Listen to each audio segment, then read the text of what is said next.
Well, let me go back to that phrase that I probably threw out too quickly. You become the God you worship, all right? It's almost that simple. You've heard me say in other contexts, your image of God creates you. Your image of God creates you. It validates you. If God is an eternal torturer, let's be very honest. Torture is validated all the way down, and we just look at Christian history. We've had no trouble with eliminating our enemies, because God does, you see.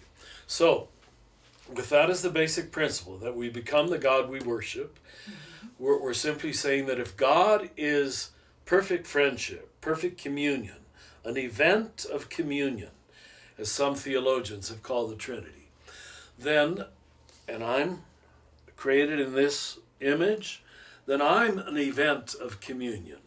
This same flow is my deepest self and my deepest identity. So your anthropology, your sociology, your psychology, let me use those words, proceeds from your theology, I think. Now, most people wouldn't probably look at it that way, but I would. Because we had so many problems with our Western notion of God that the majority of Western people have now thrown out the notion of God. And I can understand why. It was so problematic. This Zeus figure throwing thunderbolts down at creation, the creation that this God didn't like, created a very fear-based, insecure, unloving, competitive universe.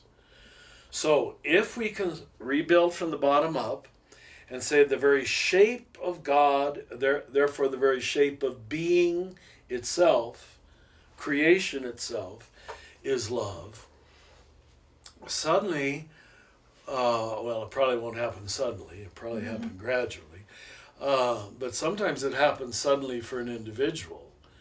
We read reality and our own nature in a very different way. What we were created for, what this is all about. And it's not a contest in which I'm in competition with my neighbor, but in fact it's a giant dance, what Merton calls the general dance, where I can either join in or remain a wallflower. If you want to be a wallflower, that's fine. It really is. I think God will perfectly allow you to be that.